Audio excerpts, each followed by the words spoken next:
Land surveyor Pintu YouTube চ্যানেলে সবাইকে স্বাগত জানাই। আজ আমি যে বিষয়টা নিয়ে আলোচনা করব সেটা হলো আপনারা মিউটেশন কি কারণে করবেন। একটা জমি ক্রয় করার জন্য একটা দলিল মারফত আমরা জায়গাটাকে কিনে থাকি। এরপর আপনাদের মনে একটা কোশ্চেন আসতেই পারে যে আমি যেহেতু একটা স্ট্যাম্প ফি দিয়ে একটা রাজ্যের সংশ্লিষ্ট একটা কোনো একটা জেলার রেজিস্ট্রি অফিসে, সরকারি যে রেজিস্ট্রি অফিস যেহেতু, সেখান থেকে আমি একটা দলিল বানিয়েছি, তাহলে আমার দলিল বানানোর পর দলিল বাড়িতে রেখে দিলেই তো হলো। আমি মিউটেশন কেন করব? আমার আবার নতুন করে বিএলআর অফিসে গিয়ে দৌড়াদৌড়ি করার কি প্রয়োজন আছে? দেখুন, এর উত্তর দেওয়ার জন্য আমি আপনাদের একটা উদাহরণ দিচ্ছি। ধরুন, কোন একটা ছেলের একটা মেয়ের সাথে বিয়ের পাকা কথা হয়েছে, দ্যাট মিনস ওই মেয়েটার সাথে তার বিয়ে হবে। তাহলে বিয়ে বুকিং হয়ে থাকলো, তারপর আবার নতুন করে খরচ করে ব্যান্ড পার্টি খরচ করে তার সিঁদুর ঘষে বিয়ে করার কি প্রয়োজন আছে? সিঁদুর ঘষে বিয়ে করার আগের মুহূর্ত পর্যন্ত কিন্তু হাফ কাজ হয়ে থাকলো যে ওই মেয়েটার সাথে এর বিয়ে হবে, দ্যাট মিনস এই ছেলেটার সাথে আর কারোর বিয়ে হবে না, বা ওই মেয়েটার সাথে আর কারোর বিয়ে হবে না। কিন্তু বিয়ে তো হতেও পারে, সরকারিভাবে কোনো ধরনের বাধা বিপত্তি থাকছে না। কিন্তু যেই মুহূর্তে বিয়ে হয়ে যাচ্ছে সেই মুহূর্তে যদি স্বামী মারা যায় তাহলে স্ত্রী বিধবা পেনশন পাবে, বা বিয়ে হওয়ার পর ওই মহিলাটা পদবি পরিবর্তন হবে।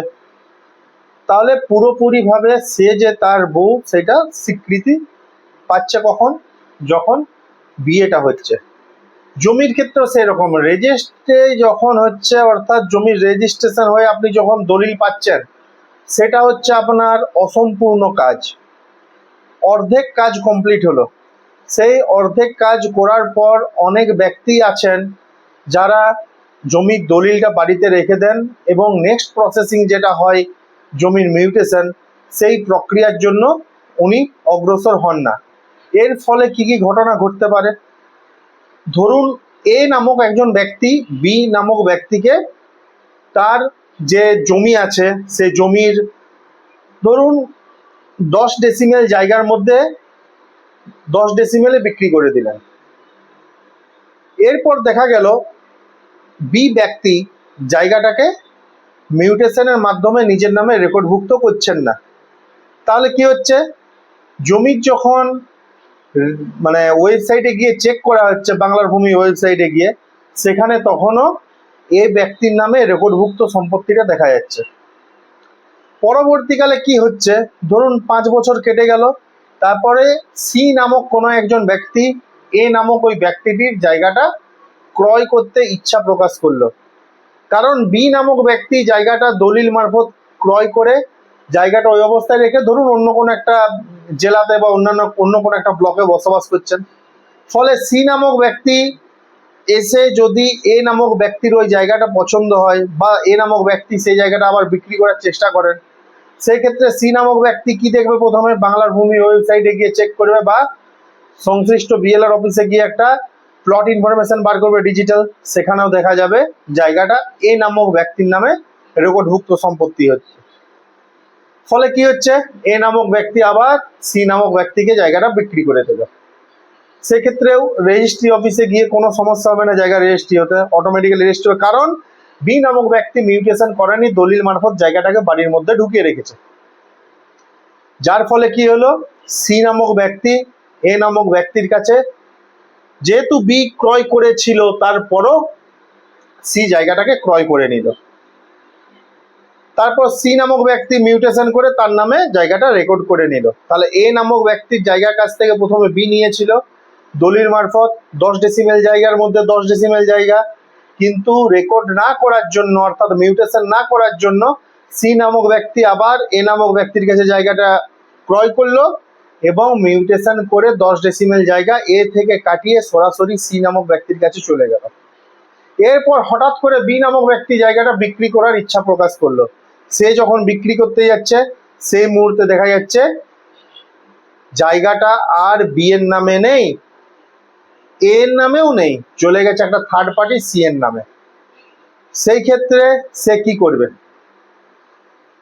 তার কিচ্ছু করার থাকবে না, সে তখন আবার সে দৌড়াদৌড়ি করবে, রেজিস্ট্রি অফিসে গিয়ে বলবে, রেজিস্ট্রি অফিসে বললে রেজিস্ট্রি অফিসেরও কিছু করার নেই। বিএলআর অফিসে গেলে বিএলআর অফিসে তাকে একটাই জবাব দেওয়া হবে, আপনার দলিল আছে, বৈধ দলিল যেহেতু আছে আপনি একটা মিসকেস ফাইল করুন। তারপর আপনাকে গোল গোল গোল গোল ঘুরতে হবে, কারণ মিসকেস একটা খুব জটিল প্রক্রিয়া। এরপর বিভিন্ন ধরনের চিঠি করতে হবে, দৌড়াদৌড়ি করতে হবে, অবশেষে আপনি পাবেন, কিন্তু একটা লম্বা প্রক্রিয়ার মধ্য দিয়ে আপনাকে যেতে হবে। পরিণতি কি হবে? একটা ঝামেলার সৃষ্টি হবে, সি নামক ব্যক্তি আবার কেস কাছারি করবে, এই সব করে আপনাকে কোর্টের মধ্যেও 10-12 বার দৌড়াদৌড়ি করতে হবে। সেজন্য একটা জায়গা যখনই ক্রয় করবেন, জায়গা ক্রয় করার পূর্বে অবশ্যই আপনাদের প্লট ইনফরমেশনের পাশাপাশি তার আরএস কপিটা একটা তুলে নিতে পারলে আপনি একটা মোটামুটি পজিটিভভাবে এগিয়ে জায়গাটা ক্রয় করতে পারবেন। কারণ ওই যে বললাম, অনেক ক্ষেত্রে দেখা যায় একজন ব্যক্তি জায়গাটা ক্রয় করে হয়তো অন্য কোনো ব্লকে বসবাস করছেন, আর যে বিক্রি করেছেন সে আবার নতুন করে একটা ডিড বানিয়ে আপনাকে দিয়ে দিল। তাহলে সার্চিং না করে কোনো জায়গা নেওয়া কখনোই উচিত নয়। কারণ আপনি একটা ধরুন মোটা অঙ্কের টাকার বিনিময়ে জায়গাটা নেবেন, নেওয়ার পরে আপনাকে বারে বারে কোর্টের দ্বারস্থ হতে হবে বা একটা অফিসে বারবার দৌড়াদৌড়ি করতে হবে। সেজন্য প্রথম স্টেজ হচ্ছে, জায়গা যখন ক্রয় করবেন অবশ্যই আপনি সেই প্লট ইনফরমেশন তোলার পাশাপাশি সেটার একবার সার্চিং করিয়ে নেবেন, যে এর আগে কটা দলিল তৈরি হয়েছে, বই দলিলের একবারে সিরিজটা আপনি মিলিয়ে দেখে নিলেন যে আপনার নেওয়াতে সেই ক্ষেত্রে কোনো সমস্যা হচ্ছে কিনা। এগুলো সব করার পর জায়গাটা রেজিস্ট্রি হওয়ার পর দলিলটা অবশ্যই আপনি একটা মিউটেশন করিয়ে নেবেন, তাহলে আপনার নামে রেকর্ডভুক্ত হয়ে যাবে এবং নতুন খতিয়ান সৃষ্টি হবে আপনার নামে। তারপর কি করবেন, একটা ROR কপি বা যেটাকে পর্চা বলা হয় সেটা তুলে রেখে নেবেন, তাহলে পুরো প্রক্রিয়াটা কমপ্লিট হবে এবং পুরোপুরিভাবে আপনি মালিকানা দেখাতে পারবেন। ঠিক আছে, ধন্যবাদ।